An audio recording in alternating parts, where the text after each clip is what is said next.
instruction. Om Namo Bhagavate Vasudevaya. Om Namo Bhagavate Vasudevaya. Om Namo Bhagavate Vasudevaya.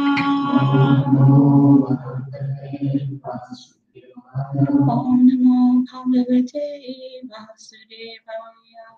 Om Namo Bhagavate Vasudevaya. So let's recite the prayer to Srila Rupa Goswami and the other 5 Goswamis. Nana Shastra Vicharanaika Nipuno Sadharma Samstapako. Nana Shastra Nipuno Sadharma Samstapako. Lokanam hitakarino tribhuvane manyo sharanakaro. Lokanam hitakarino tribhuvane manyo sharanakaro. Radha Krishna Padaravinda Bhajana Nandena Matalito. Radha Krishna Padaravinda Bhajana Nandena Mataliko. Vande Rupa Sanatana Raghu Yago Shri Jiva Gopala Go. Vande Rupa Sanatana Raghuyago Shri Jiva Gopala Go. I offer my respectful obeisances unto the 6 Goswamis, namely Srila Sanatan Goswami, Srila Rupa Goswami, Sri Raghunath Bhatta Goswami, Sri Raghunath Das Goswami, Srila Jiva Goswami, and Sri Gopal Bhatta Goswami, who are very expert in scrutinizingly studying all the revealed scriptures with the aim of establishing eternal religious principles for the benefit of all human beings. Thus, they are honored all over the 3 worlds, and they are worth taking shelter of because they are absorbed in the mood of the gopis and are engaged in the transcendental loving service of Radha and Krishna. So that brings us, so today we start with text number 8. You can repeat after me. Tan Marupa Charitadi Sukir. Tan Marupa Charitadi Sukirtananu.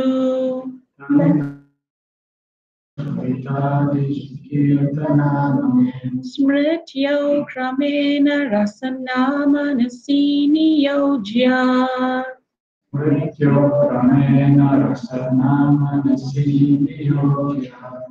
Tishtan Rajetat Anuragi Jananu Gami.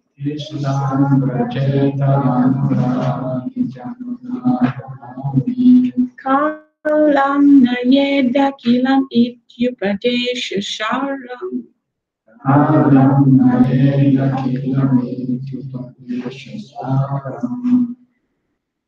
Translation. Read.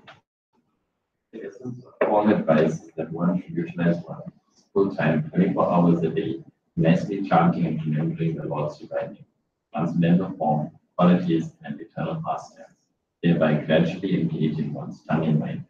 In this way, one should reside in Vraja, Goloka Vrindavan, and serve Krishna under the guidance of devotees. One should follow in the footsteps of the Lord's beloved devotees, who are deeply attached to his devotional service. So this verse, as we just heard, is said to be the essence of all advice. So when you learn about Krishna consciousness having so many rules and regulations. You've attended so many classes where so many rules are mentioned. Uh, what do they tell you is the essence of all rules?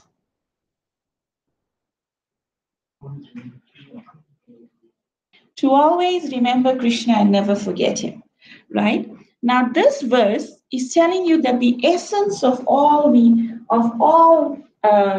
advice is that one should utilize one's full time for that very same purpose, to always remember Krishna and never forget him. And how to do that is given in such great detail. You find in this purport, Prabhupada just like gives you so much. It takes you to the highest level at the conclusion, and it's a very short purport. So you should read it. We're going to read practically the entire thing here in class today because it's a nice, it's short. So he starts by saying, for those, okay, since the mind may be one's enemy or one's friend, one has to train the mind to become his friend. The Krishna consciousness movement is especially meant for training the mind to be always engaged in Krishna's. So Prabhupada is emphatically stating that the Krishna consciousness movement has one purpose, and that is to help train the mind.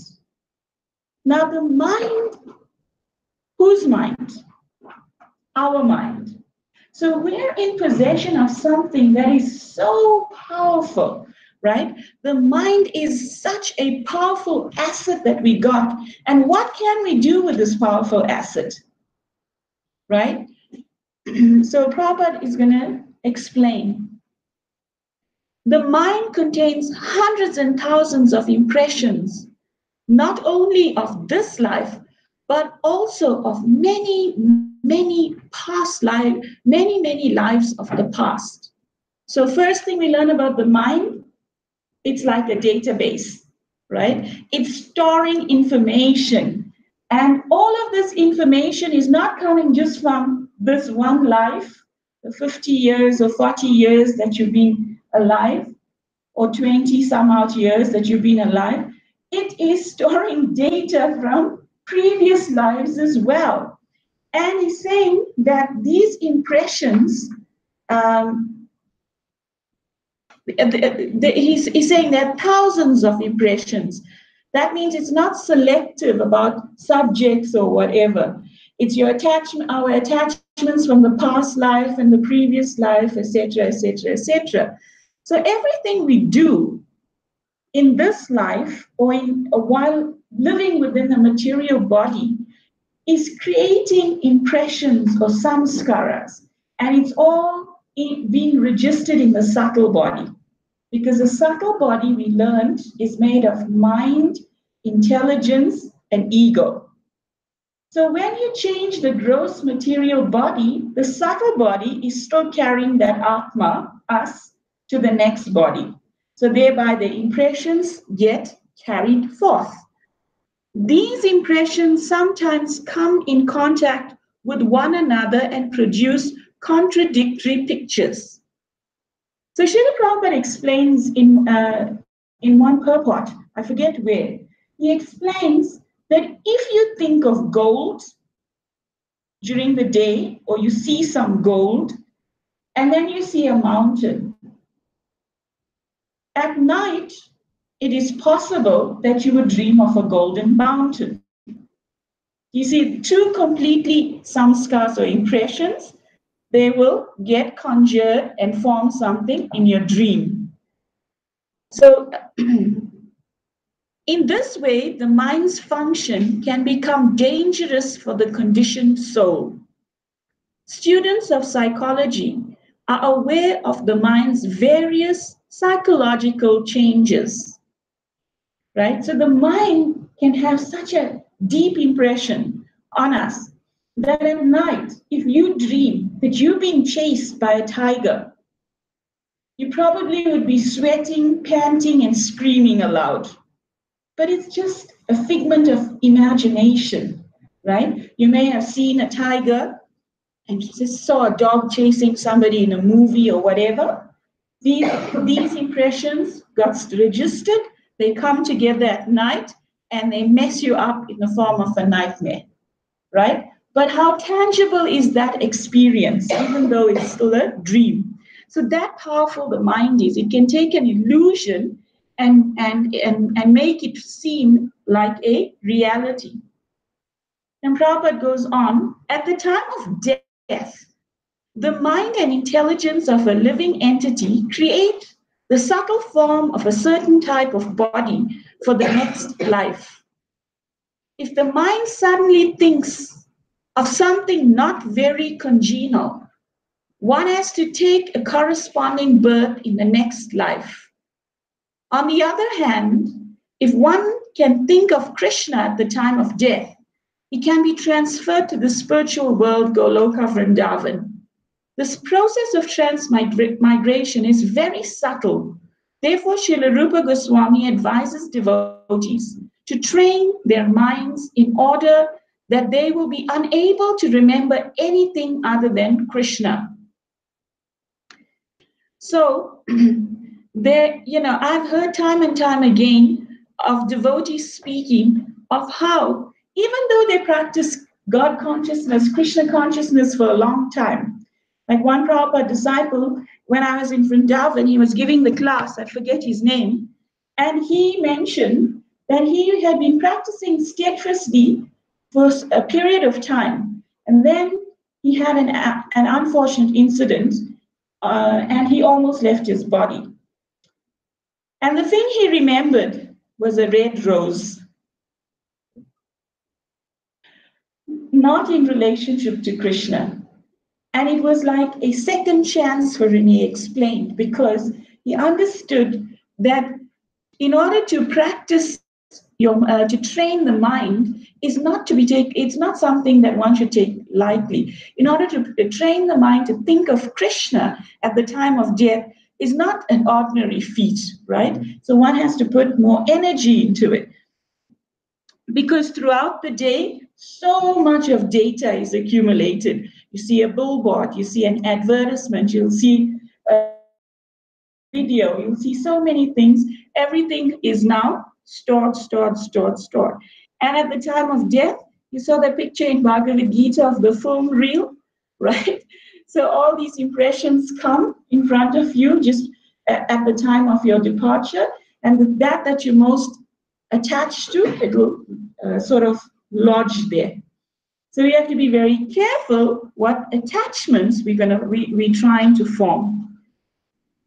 Then Prabhupada says we should use the mind in such a way that it is impossible to remember anything else but Krishna.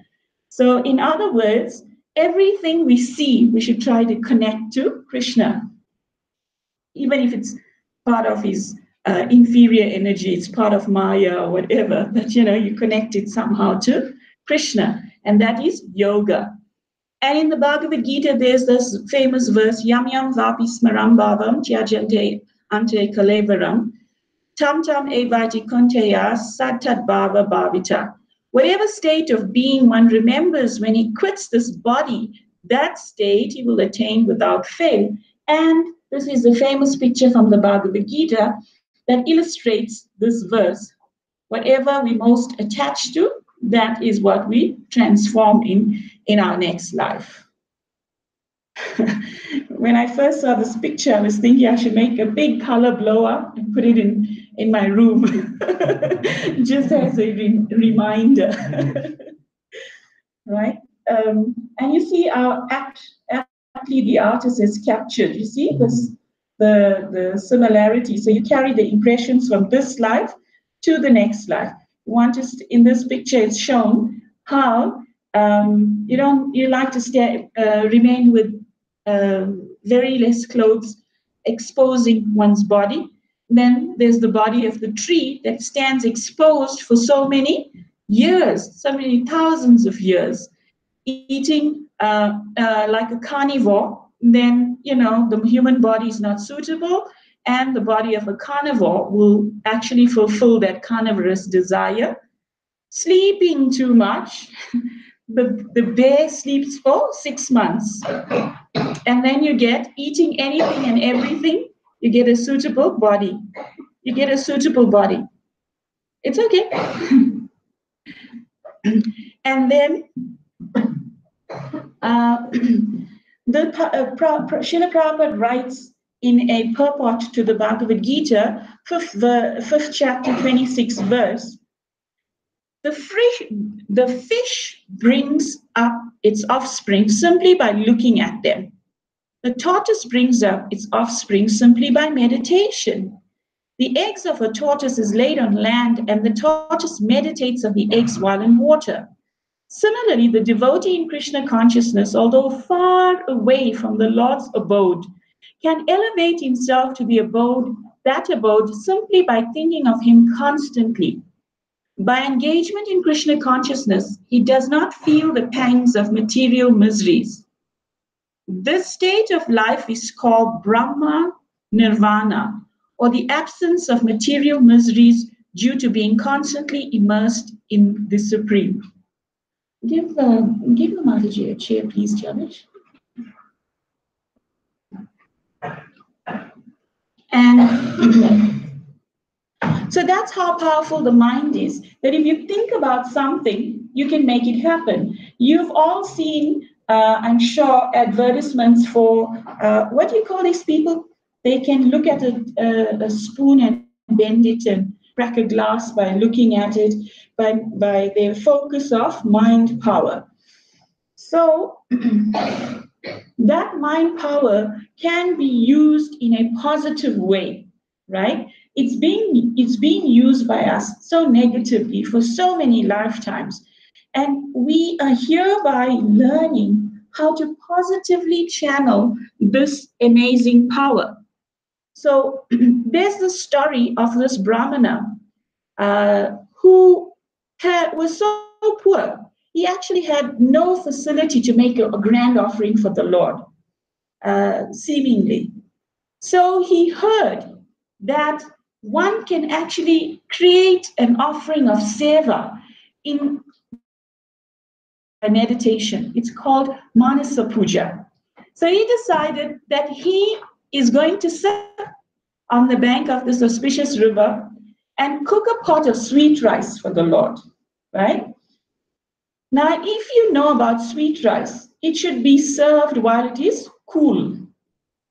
It's not a warm dessert, right? It's meant to be served cool. So he cooks the sweet rice. While sitting there, he meditates. Okay, he's using a golden pot, and very high-grade milk, very good quality utensils to make this whole preparation happen for the most worthy personality, the Supreme Personality of Godhead, Krishna. And as he's meditating like this, in his meditation, he made the sweet rice. Now it's cooling, and he touches it to test the temperature.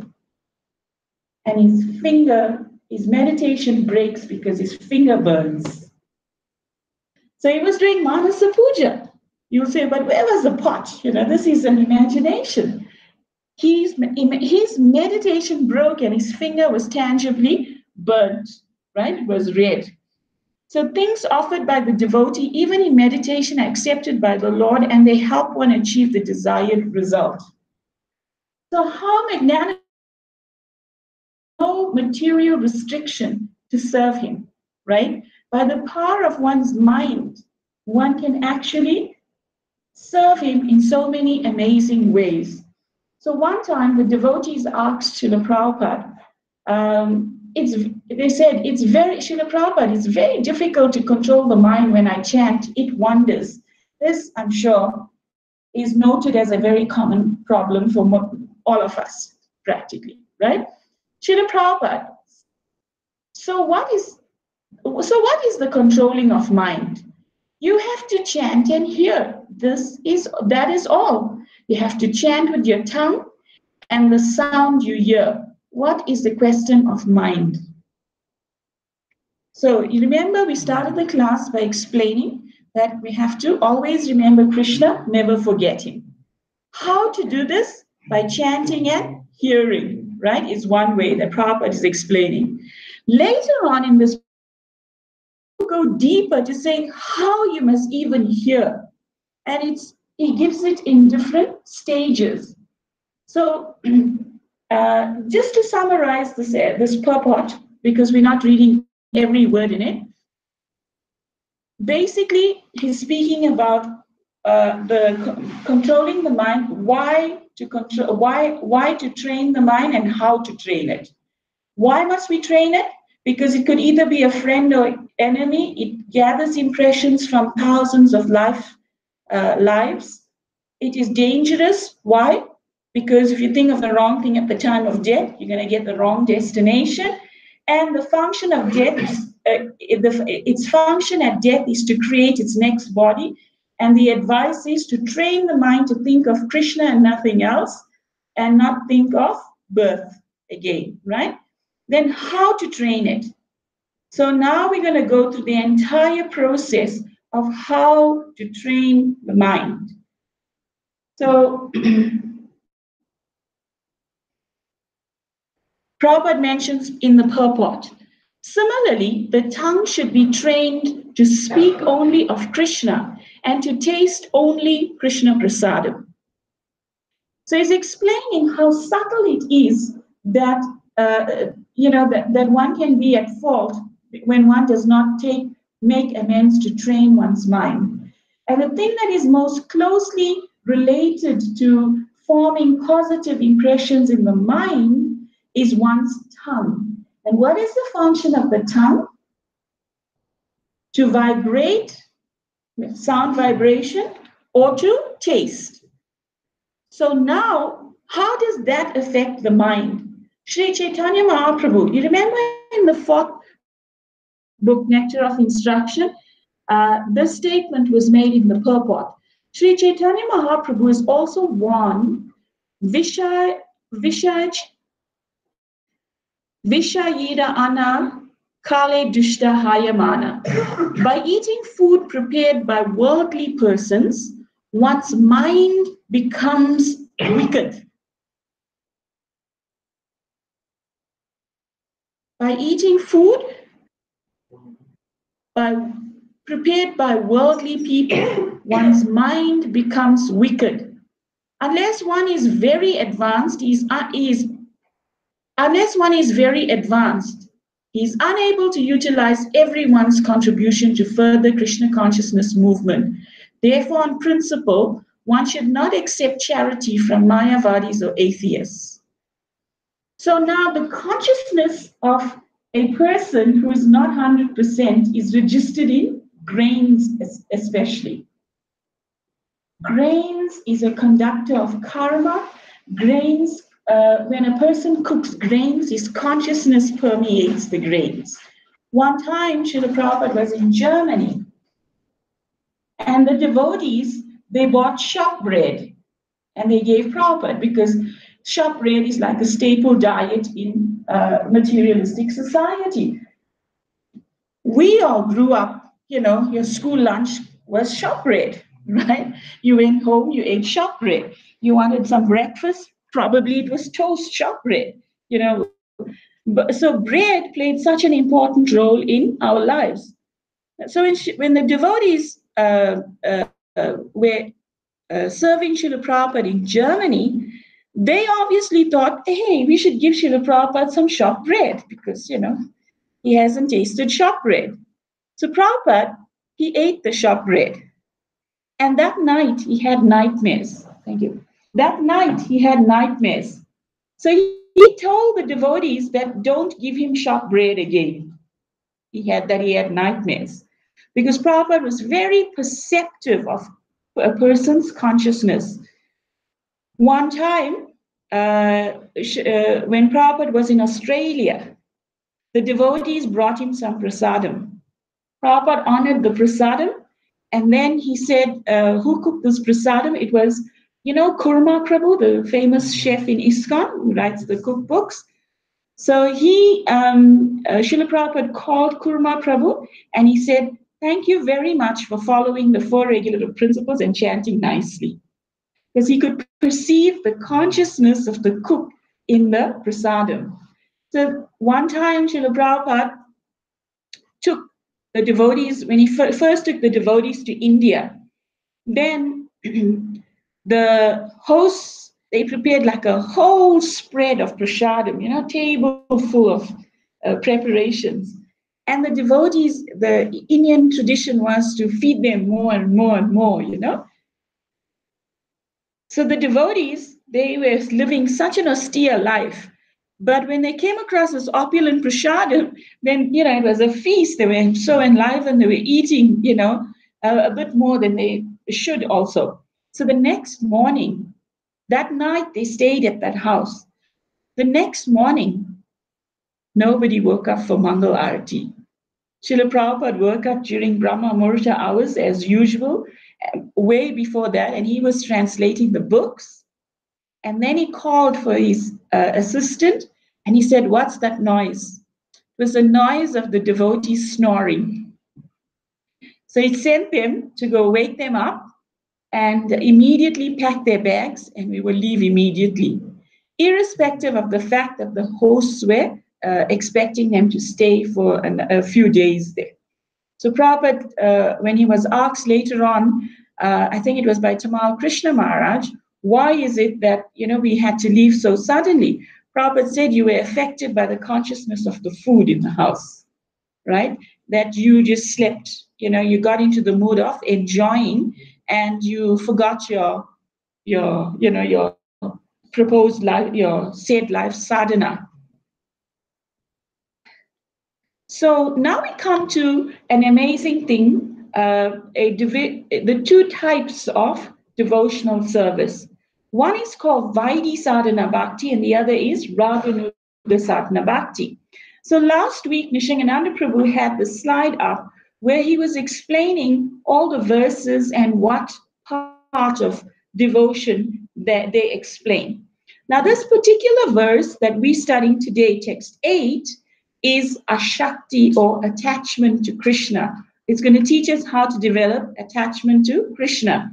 Now, first thing we've learned is that the mind is very powerful. It needs to be controlled.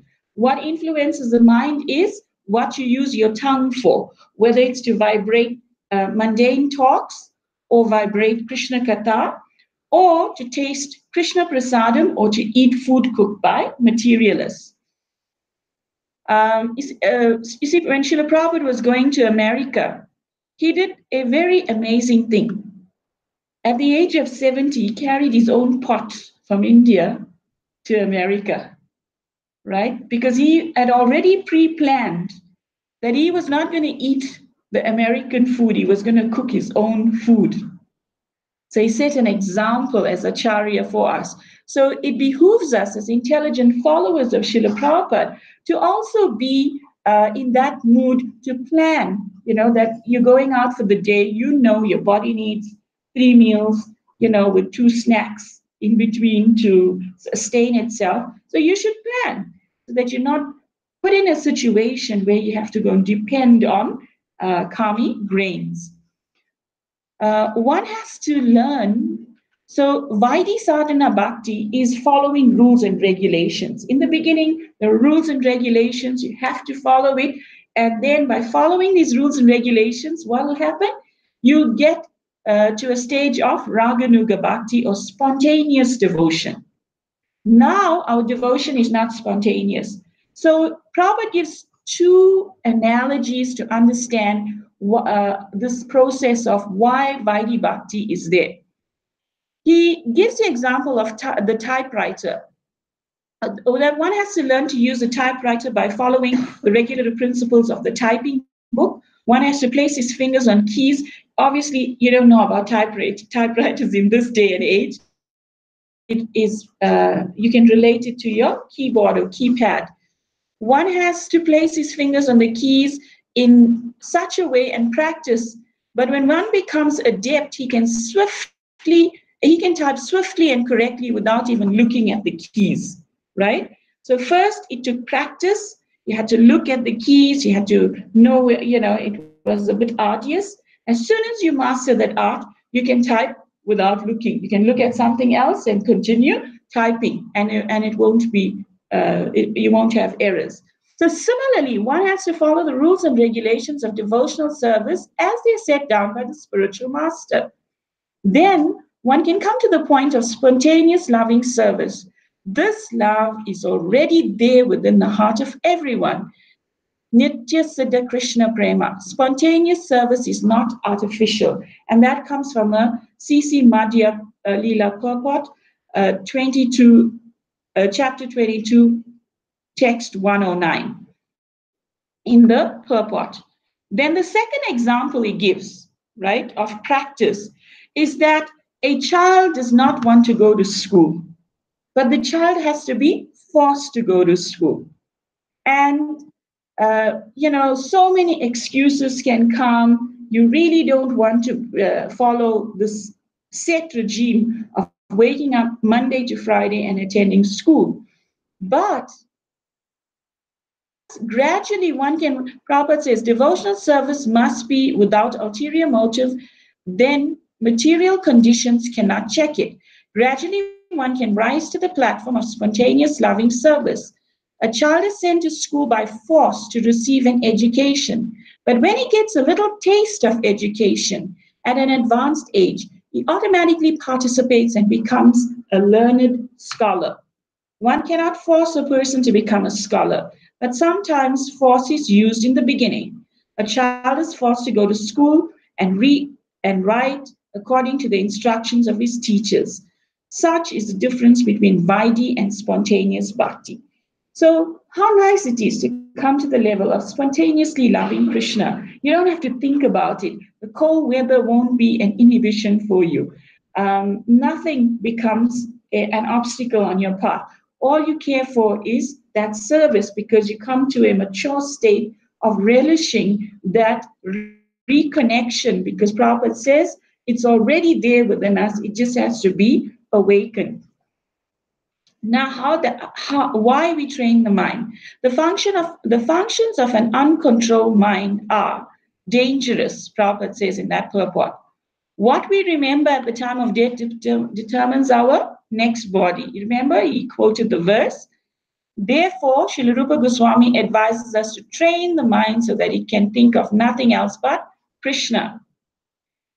Then Srila Prabhupada explains on about the grains that we just read now. Eating grains that are cooked by non-devotees.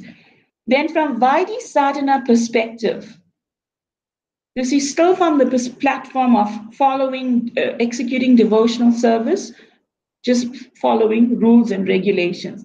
It's an obligatory thing. I have to go to the class. I have to go to the temple. I have to do a service. I have to pick up the bead bag, even though I don't feel like doing it, right?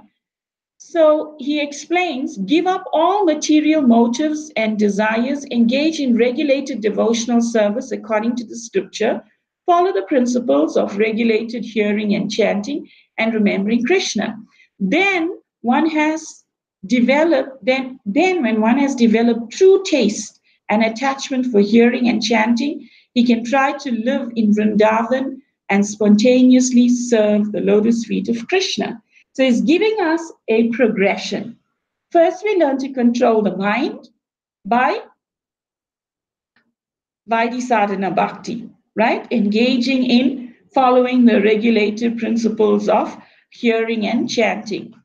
Then, when we qualify, we can now go to Vrindavan and we can live there in Vrindavan. But it's not just a geographic place. Vrindavan is also a state of mind. We learned just now about that.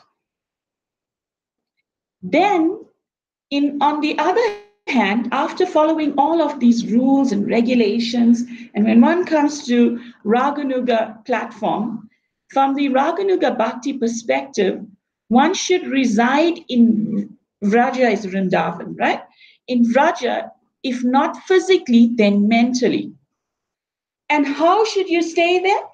You should stay there under the guidance of an advanced devotee. Be absorbed in remembrance of Krishna and his associates following the footsteps of a particular associate, enter under their direct shelter and guidance, and be trained in their particular service and emotions. This method is applicable both in the stages of sadhana and sadhya. So it is of paramount importance to have guidance, because when the mind is not controlled, then the mind is our leader. The mind will tell you, go here, do this, eat this, buy that, don't do this today. The mind is the dictator. We all know in Bhagavad Gita, Krishna says, higher than the mind is intelligence. And higher than intelligence is you, the Atma, the soul.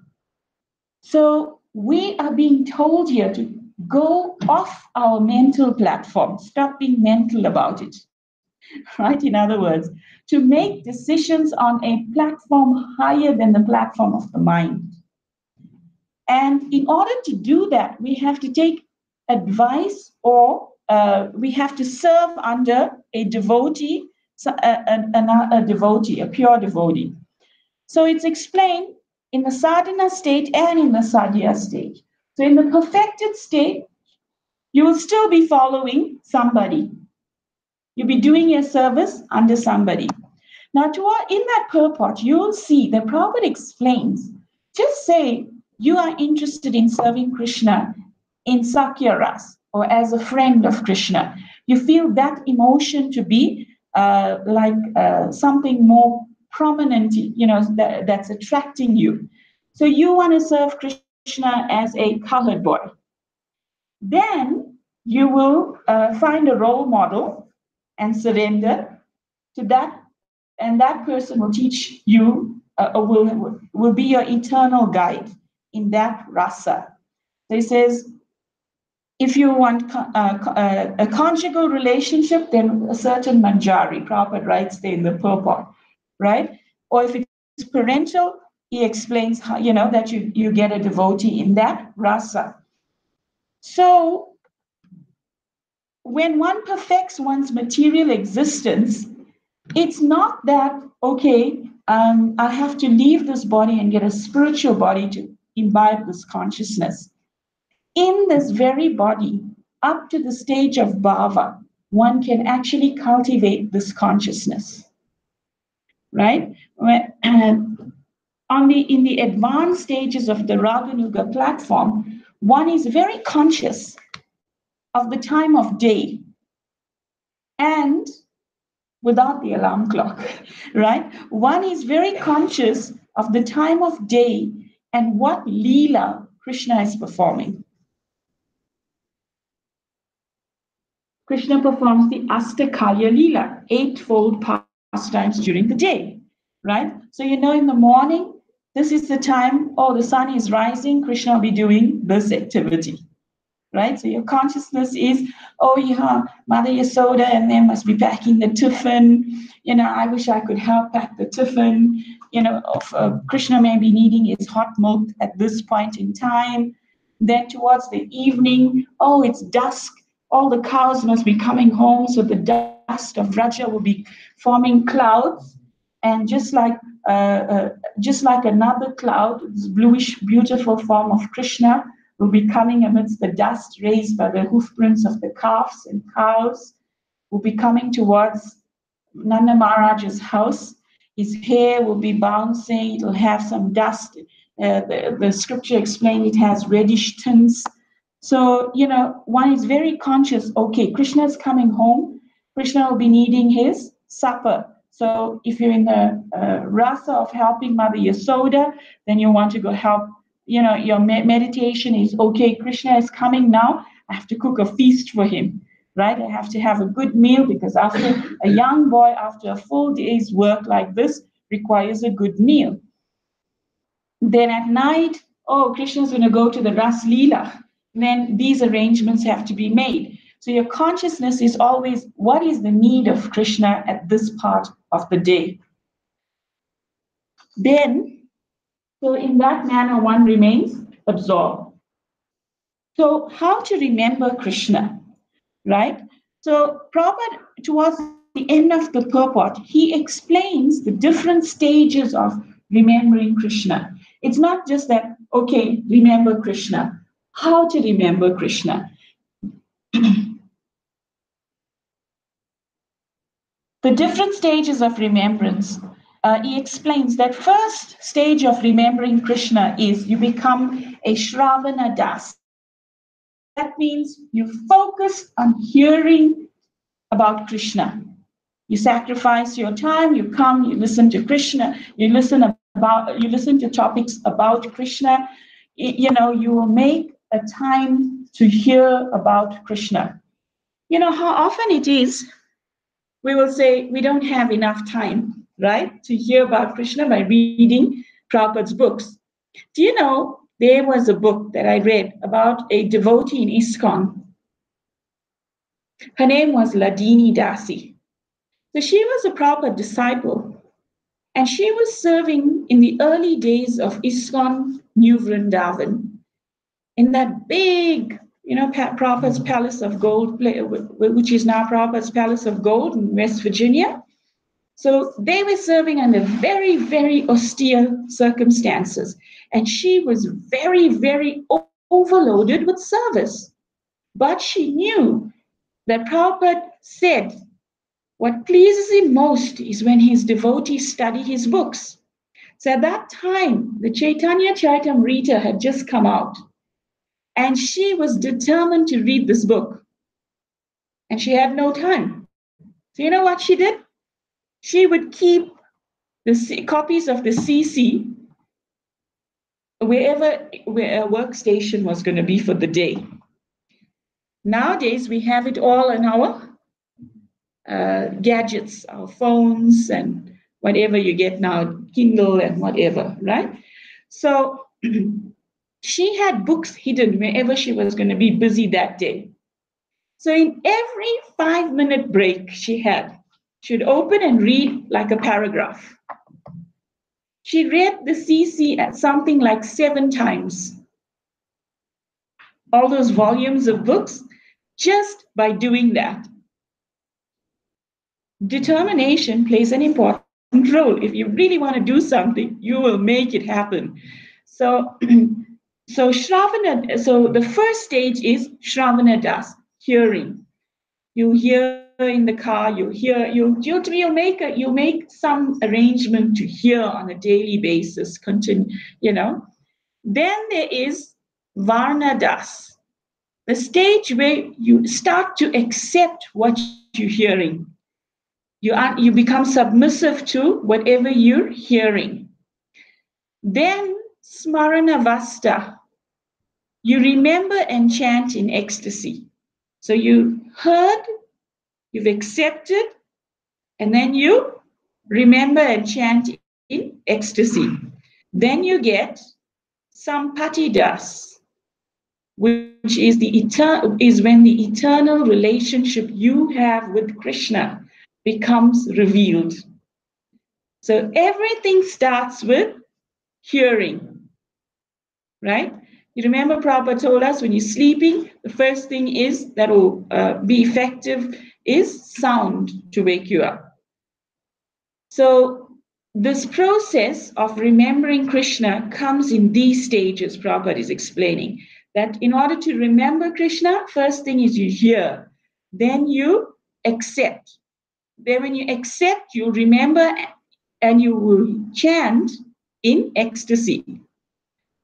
Like if we don't, I was listening to a lecture the other day and the sannyasi was explaining how if you don't know about Krishna when you're chanting, then it'll be a little dry. But the more you hear about Krishna's pastimes and what he does and how he interacts with the devotees, etc., when you call upon his name, it means something to you. Krishna is doing this for me.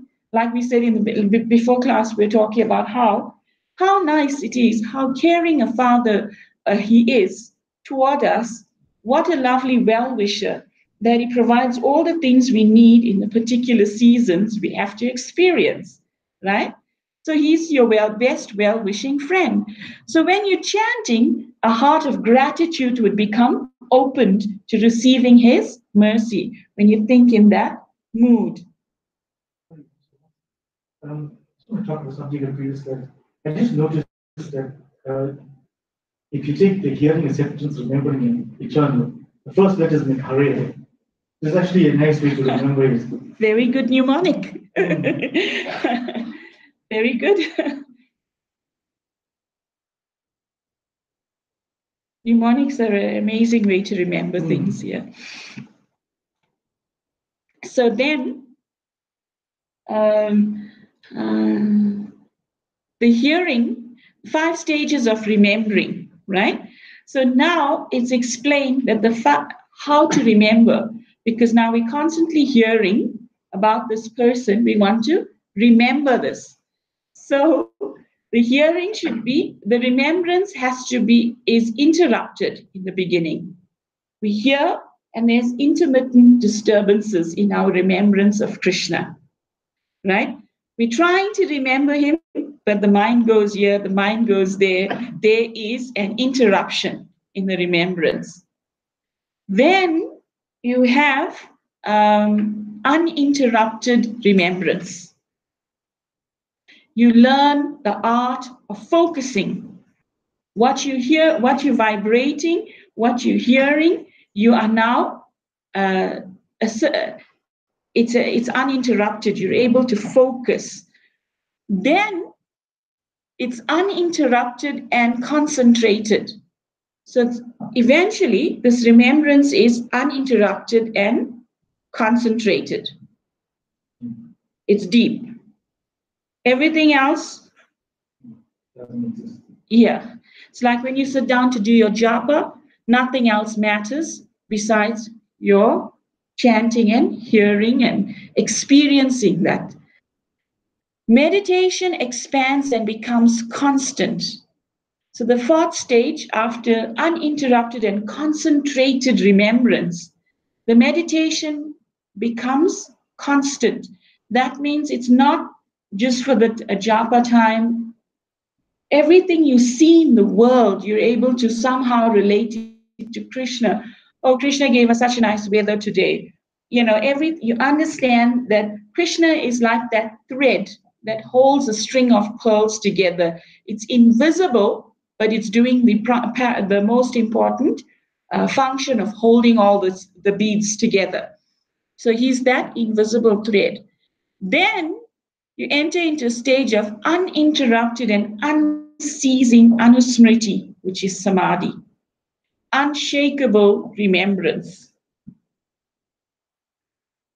So remembrance comes like this in gradual stages.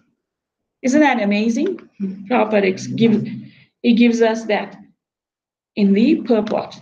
Then in the CC, this remembrance now in total samadhi and seeing Vrindavan in everything, absorbing a Vrindavan consciousness wherever you go, right? Not necessarily buying an air ticket and going to Boma Vrindavan, because even when you go there, you may see the pigs and the dust and the turmoil of the auto rickshaws, and you may become discouraged, right?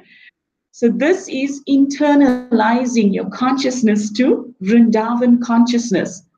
So Sri Chaitanya Mahaprabhu, he, was like the epitome of this. In the CC Madhya Leela 13.137, speaking in the mood of Srimati Radharani, Chaitanya Mahaprabhu said, "For most people, the mind and heart are one. But because my mind is never separated from Vrindavan, I consider my mind and Vrindavan to be one. My mind is already Vrindavan, and since you like Vrindavan, will you please place your lotus feet there? I would deem that your full mercy." Says he's praying in that mood, right? So Lord Chaitanya Mahaprabhu is saying that his mind has now become like Vrindavan. What we learned in the beginning, the mind could either be your friend or your best friend or your worst enemy. Now he has reached the stage of perfection in all of those stages of remembrance. Now he is in full samadhi. Everything he sees Vrindavan. In the CC, you will hear that Lord Chaitanya Mahaprabhu, when he saw sand dunes, he saw Govardhan Hill. Everything he was seeing in relation to Krishna. Also, great devotees. I think there was one Mukunda. His name started with M. He just saw the peacock feather on the peacock fan when he was fanning the king, and he fainted in ecstasy, remembering how Krishna's beautiful hair is bedecked with peacock feathers. And just remembering that, he went into so much ecstatic bhava that he fainted, right? And his body exhibited all the symptoms of deep ecstasy. So Prabhupada explains, now Srila Prabhupada, he has created a Vrindavan experience for every single person on this planet if they're willing to open up and receive it. So that's his magnanimity. In the purport to CC Madhya 13, 137, Prabhupada writes, the mind's activities are thinking, feeling, and willing. Read, Pranesh Prabhu.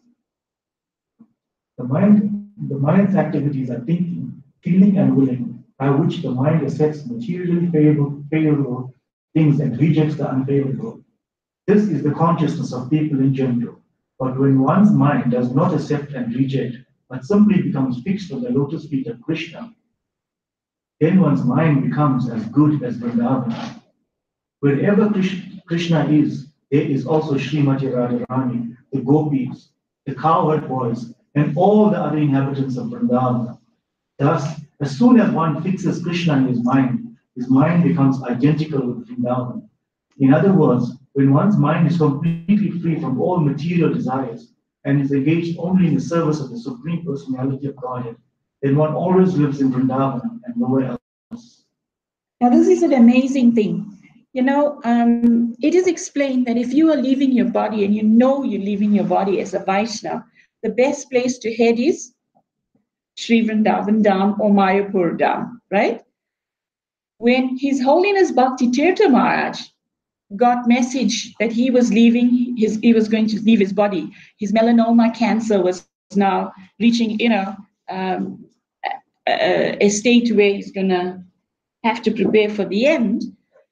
He decided to go to one very famous ISKCON branch known as Gita Nagari. And he left his body in Gita Nagari, right? To teach the devotees that, Vrindavan is a state of consciousness. So he surrounded himself. You'll find that many devotees do that. When they're leaving their body, there's the Govardhan Shila, all the different pictures of deities. Devotees are chanting. They read the scripture in a build-up to them leaving. They will be reading the teachings of the Goswamis and preparing their consciousness, because there's nothing more you have to hold on to in this world. So they take diseases like that give them a notice of death to be a great benediction, thereby allowing them to prepare for the glorious end. So Vrindavan, is actually a state of can become a state of consciousness, not necessarily just a geographical place. So that brings us to the end almost. In conclusion, spontaneous devotional service. Let's read Avesh. Spontaneous devotional service in which the devotees follow in the footsteps of one of the eternal associates of Krishna in Vrindavan. And this is a prayer that we recite it every morning. It's the translation to the song to Tulsi Devi. So everybody read together. O Tulsi, beloved of Krishna, I bow before you again and again. My desire is to obtain service of Shri Radha and Krishna. Whoever takes shelter of you has his wishes fulfilled, bestowing him mercy upon him, making him resident. Such also grant residence in the pleasure groves of Sri Vrindavan. Thus, within my vision, I will always behold the pastimes of Radha and Krishna. I beg you to make me a follower of the Kama damsels of Raja. Please give me the privilege of devotional service and make me your maid servant. This very fond and lowly servant of Krishna prays. May I always remember Shri Shri Radha and Govinda.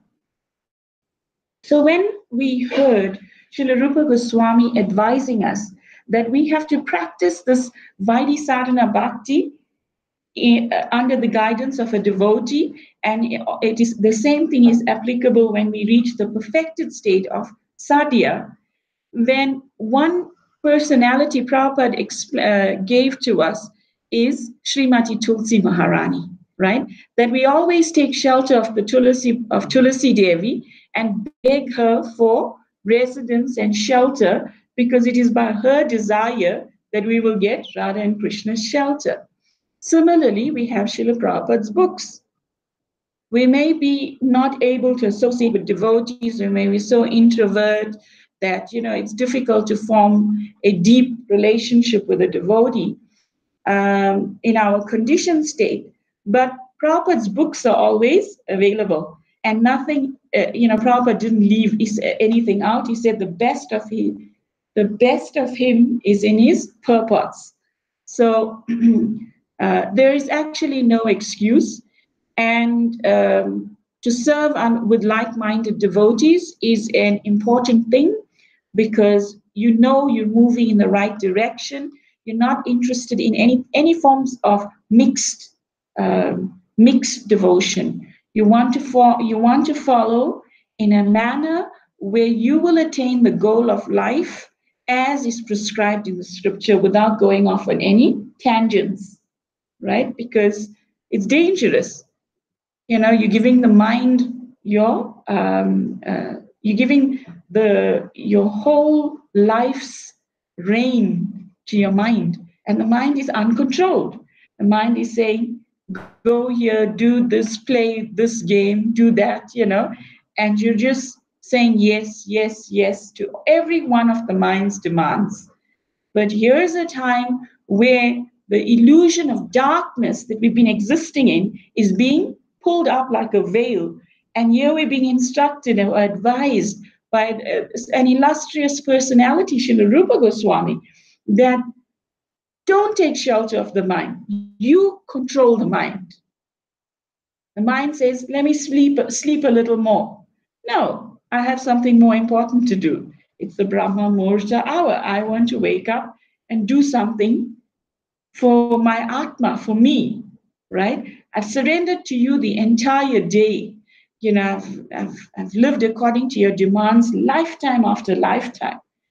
For now, let's be friends, right? And let's both focus on something higher. Let's both focus on Krishna. So, does anyone have any comments, questions, or realizations they'd like to share on mind control, on eating, on the relationship of imbibing grains cooked by non-devotees that influences the mind, or on the stages of remembrance or perfecting one's life? Please go ahead and share. With us, we used to buy out, especially when kids are small and we were a bit hungry. But even they came to the stage and said, we don't want to eat from outside anymore. Every time we eat, we get sick. So, how nice is so that? Nice. Yeah. Yes. One very important thing when you're raising children, or when you have a spouse you're trying to convert to a devotee, or you're in a certain household situation, we always want the best for our dependents and our loved ones. But we can't get it by giving them the worst. So, you may think, oh, let me buy them a pizza, from this esteemed takeout place, etc. But the consciousness that's coming with it is not going to be favorable. Then, parents come to us sometimes and they complain, he's so naughty, she's so naughty. But have you been feeding them? First question, what have you been feeding them? It's like, okay, what you put in, you'll get out. If you keep giving them tartrazine and, all kinds of things cooked by people in the mode of passion, then their behavior will be, you know, uh, attention deficit disorder kind of thing, So then you want to light the fire in that way. Then to put it off, you add the worst thing, which is a drug to it, Ritalin or whatever. So it's important to. You're very lucky. They're leading you on the right path. They want prasadam. That's the lifestyle it is done nicely. Oh It's yes. amazing. We think we are here to take liberate them, but what they teach us is something else. Honestly. Yeah, children who are exposed to spirituality at a young age have a lot of piety, that they're carrying forth. Yes, yes. So imagine Krishna gives you a soul like that and tells you, okay, you're a devotee, right? Here's someone for you to look after. Yes. And what do you do? Oh no, I have kids now. I have to take them here. I have to go take them there. So you are actually doing a disservice to that soul who came to you to forget all of those things. You have to be expert in directing them in the correct way also. Yeah. Anything else? People with abilities of mind control, Yes. can they control their own mind as well? It depends if it's a material power or a spiritual power. There are people who practice mind control to such an extent that they can even open up their third eye. And this can be done by anybody. It's not like, okay, they're exclusive people. They will also tell you this. And when that ability is awakened, they can tell you the note in your top pocket, what's written on it, without physically seeing it, or what's in the 45th page of this book without opening the book, or what's in the exam paper in the next room, so to speak. So they could use it for material gain, material entertainment, etc. But they can't use it to liberate themselves unless they follow the proper process of awakening it. If you have the power of controlling things, imagine if you use it for Krishna's service, what an amazing gift it is. Nice question. If somebody has the power to control someone's mind, means he likes to control. If he likes to control, that means he has a problem with his mind being a controller. Yes. So he's really not interested in Serving. Basically, let's say, coming under the control of the pure devotee's mind, with more time to be deep power to control others. So it's interesting.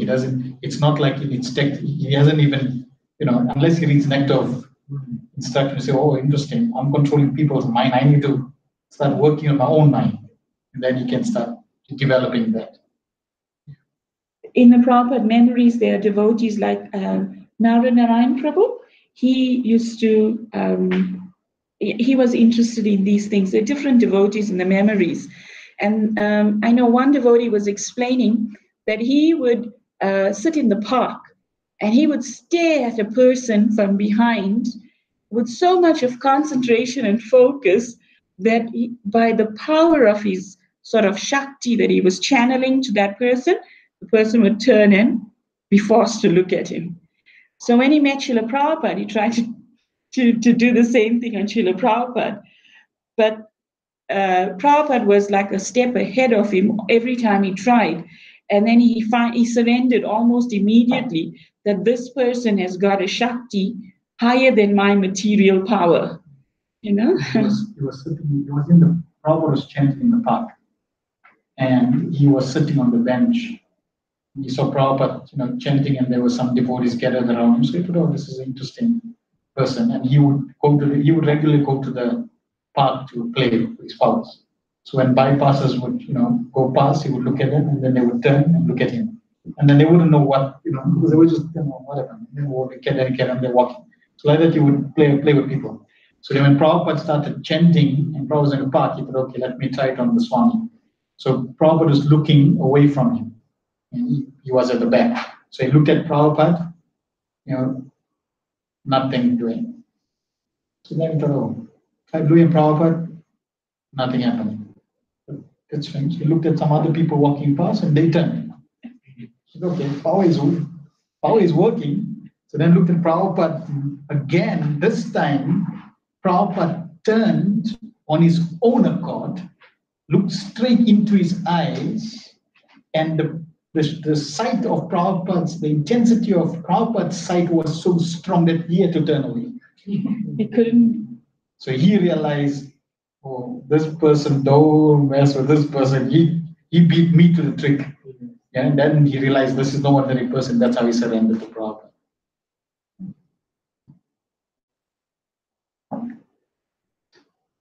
To control another person's mind is like it's not in the mood of in our lineage, like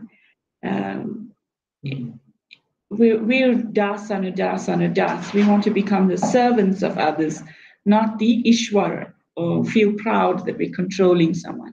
That's why the development of such mystic powers is said to be a devotee's greatest obstacle.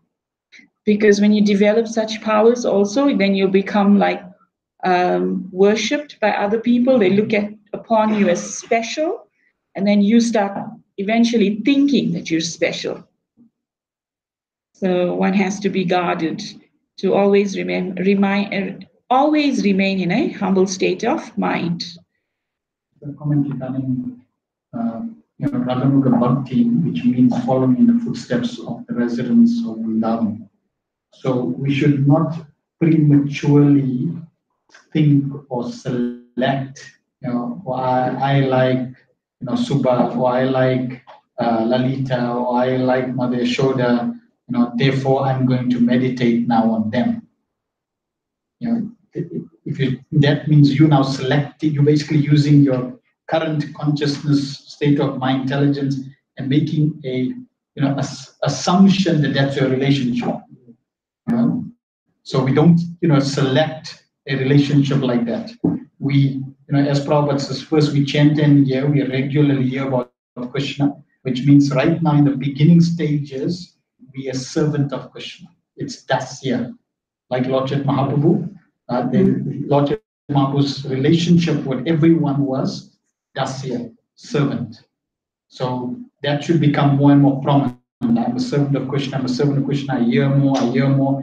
And as I'm becoming purified and that hearing becomes concentrated, the rememberings become concentrated, the evolution, the natural progression as I become purified will be that at an advanced stage, at a stage of bhava, then my heart automatically, like now if let's say someone is reading Krishna book, automatically in the Krishna book, if you're reading a specific pastime, that personality that you're really affiliated to automatically becomes more and more prominent.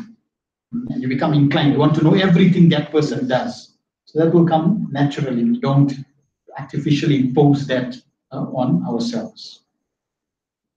Next week's verse is a hierarchy of the various places of pilgrimage. And thereafter, we go on to more the supremacy of Sri Radha's place, right? So it gets more and more interesting as we go along.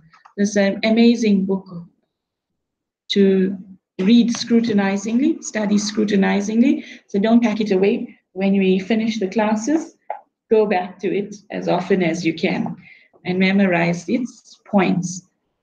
Thank you very much. Hare Krishna.